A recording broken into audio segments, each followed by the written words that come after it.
La vanité se montre bonne, aimable, généreuse. Elle va partout pour qu'on la voie.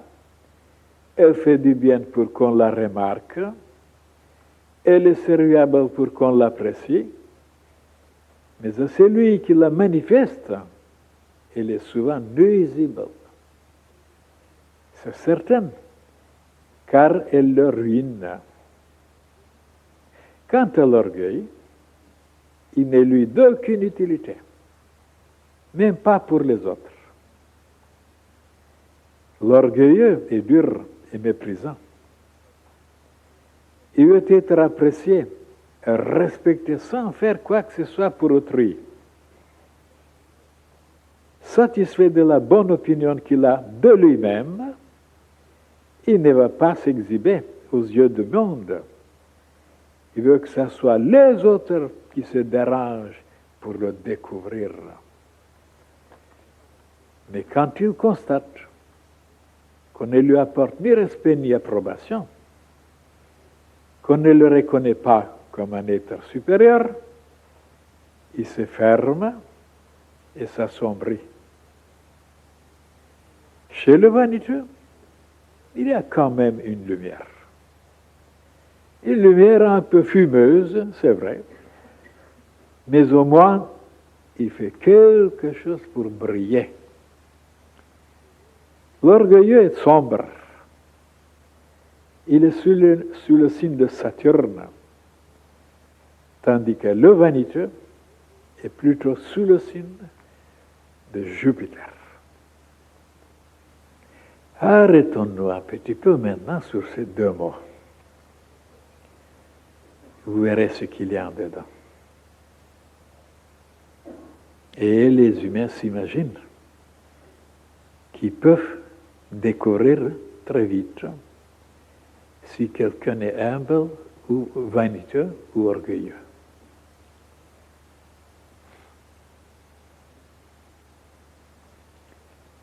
Et moi, je pose la question. Et le Christ, est-ce qu'il était humble ou orgueilleux? Tout le monde dira, mais oui, il était humble. Et comment expliquer son comportement envers les marchands du temple et envers les Sadducéens? Comment il les appelait? Oh là là, mais c'est de l'orgueil, ça.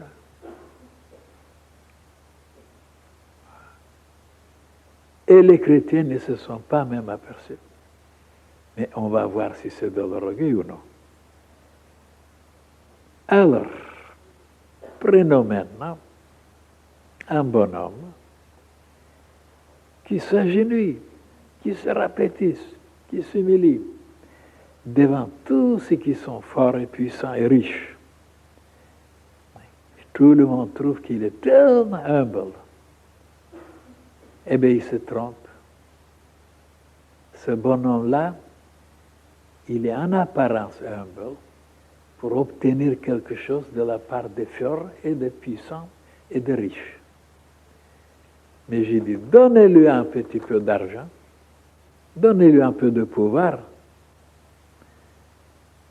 il va couper la tête de milliers de personnes.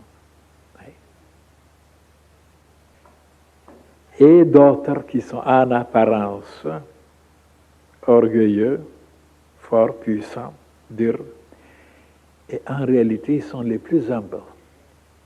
Ah, comment comprendre maintenant l'humilité et l'orgueil?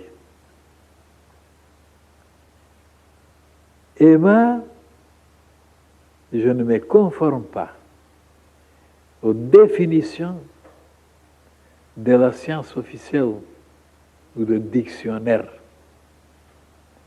Moi, j'ai des définitions maison, d'après moi. Et comment moi je classe maintenant, comment j'explique qu'est-ce que c'est l'humilité et qu'est-ce que c'est l'orgueil. Vous ne trouverez ça nulle part dans les livres et dans les dictionnaires. Je dis, c'est une façon de regarder, de voir les choses. Mais il n'y a aucun lien. Hein? La façon de voir, de regarder, est l'humilité et l'orgueil. Si. Supposez maintenant, je disais ça déjà, je suis obligé de répéter parce que le petit frère là n'a pas entendu ça. Je l'ai déjà dit. Celui qui est habitué de regarder toujours vers le bas, quand il voit un microbe, une fourmi, il trouve que c'est un éléphant.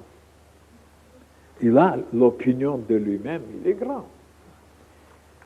Quand il voit tous ceux qui sont bêtes, stupides, maladifs et tout ça, alors il trouve qu'il a une différence avec eux. Il devient orgueilleux. Mais supposez quelqu'un qui est habitué à regarder toujours vers les hauteurs et se comparer avec ceux qui nous ont dépassés. Et il constate qu'il est petit, riquiqui, ridicule. Et voilà l'humilité qui naît. C'est la comparaison. Ça, vous ne le trouverez nulle part, ça. Et c'est tellement vrai. Moi, je me suis habitué à ne pas me comparer avec les fourmis, avec les gens, rien du tout. Non. Je deviendrai orgueilleux, moi aussi. Parce que je trouverai quand même quelque chose de gentil chez moi.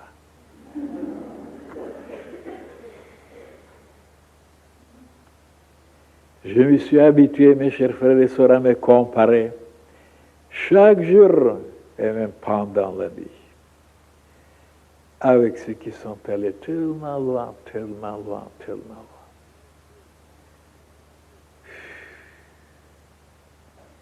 Et quand je me compare, je vois où je suis, ce que je suis, et je deviens humble. Et même je sais que même si je connais toutes les sciences et que je possède tous les pouvoirs, toutes les qualités, je n'échangerai pas. Je serai toujours celui que je suis. Ça veut dire souvent de me diminuer, de me rapetisser devant les autres, de trouver que c'est ma faute, c'est mes erreurs, c'est à cause de moi que les choses ne marchent pas bien. Et ça, vous ne trouverez nulle part chez les humains. Ils sont habitués toujours à se considérer devant les autres, qui sont des sommités, pour être estimés, respectés, aimés, considérés. Ah là là, et voilà la personnalité. Voilà la personnalité. Ils ne sont jamais analysés. Pour paraître plus grands qu'ils ne sont, ils trompent le monde entier. Et moi, c'est le contraire que je fais. Sans arrêt, je le fais depuis mon arrivée ici, même en Bulgarie. Et pourquoi je le fais? Parce que j'ai découvert que c'est comme ça que je grandirai chaque jour de plus en plus. Les humains n'ont pas de notion juste sur beaucoup de choses. Et ici, on arrivera à avoir les notions justes sur n'importe quoi. La véritable humilité se trouve envers le Seigneur, tandis qu'il y a des gens humbles envers les riches, les puissants, les riches, les savants, mais ils crachent contre le Seigneur. Ils passent pour des gens humbles. Et en réalité, il n'y a pas plus orgueilleux qu'eux. Alors vous voyez, voilà, c'est nouveau pour vous. J'ai vu des gens comme ça. envers les humains, humilité stupide. Tandis qu'envers le Père céleste,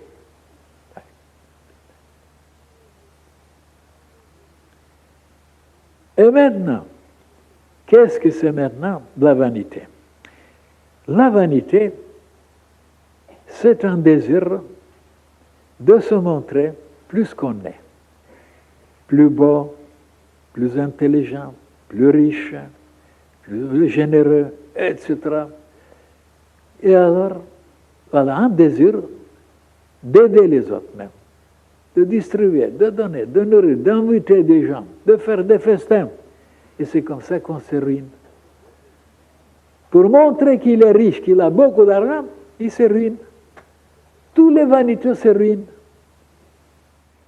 Seulement, ce que les humains ne savent pas,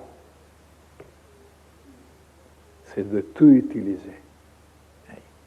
Les défauts, les faiblesses, de les utiliser pour avancer, pour progresser, pour se perfectionner.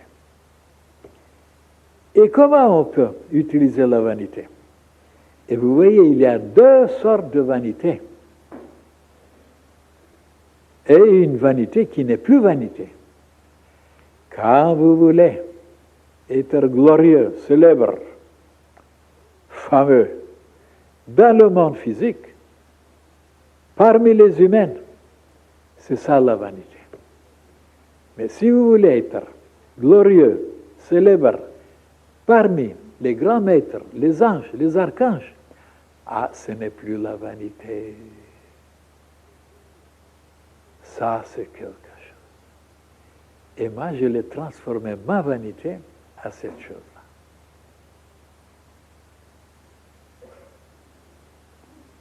De ne pas tellement tenir compte, si vous êtes parmi les humains le plus célèbre, même inconnu, mais d'être quelque chose dans le monde divin. De jouer un rôle là.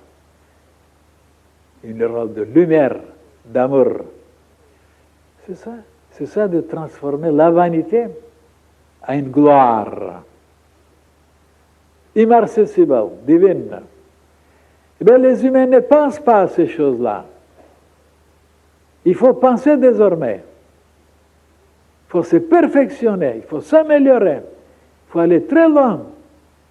Mais on s'arrête sur les gens, tout est flou, tout est... Et on pense qu'on connaît les choses. La vanité peut être utilisée, mes chers frères et sœurs. Et moi, je l'ai utilisée. Oui, je l'ai utilisée. C'est grâce à elle qu'il y a un travail qui s'est fait, mais alors, fantastique. Tandis que l'orgueil, ça c'est quelque chose d'affreux, de diabolique, de terrible.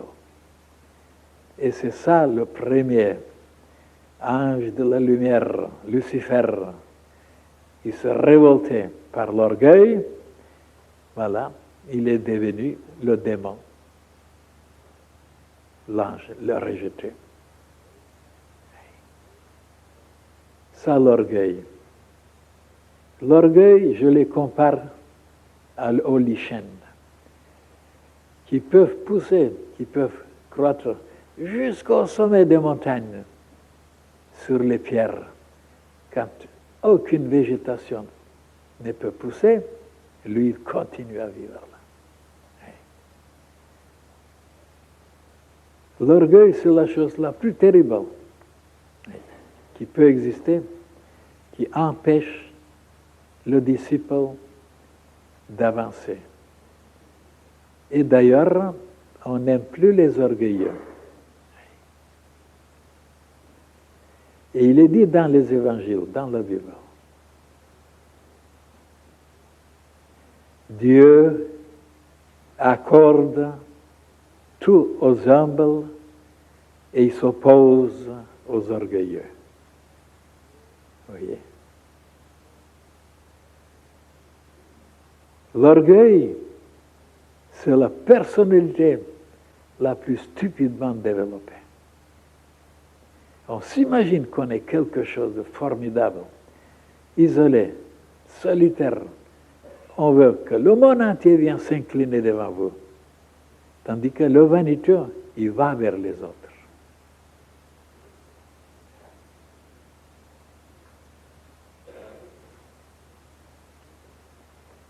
Que des choses encore à vous dire là-dessus, mais c'est mieux de s'arrêter.